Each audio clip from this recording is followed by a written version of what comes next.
Praise the Lord. நம்ம இந்த காலத்துல நம்ம எல்லாருக்கும் இந்த உலகத்துல அநேக நண்பர்கள் உண்டு.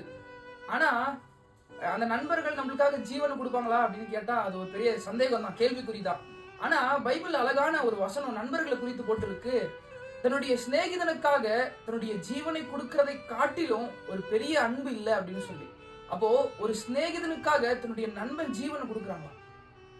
இது யாருக்கு சரியா பொருந்தது அப்படின்னு சொன்னா, நம்முடைய ஆண்டவராகிய இயேசு கிறிஸ்து சிலுவையில தன்னுடைய மொத்த ஜீவனையும் கொடுத்து அவர் நம்மளை நேசித்திருக்கிறார்.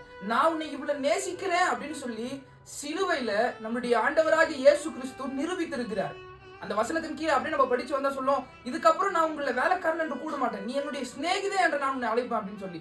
அப்ப இயேசு கிறிஸ்து நம்மளுக்கு யாருன்னு சொன்னா ஒரு உண்மையான சிநேகிதன். இந்த உலகத்தின் சிநேகம், இந்த உலகத்தின் நண்பர்கள் எல்லாமே ஒரு நாள் மாறிடுவாங்க. எல்லாமே இந்த அன்பெல்லாம் இந்த உலகத்தோட முடிஞ்சிடும்.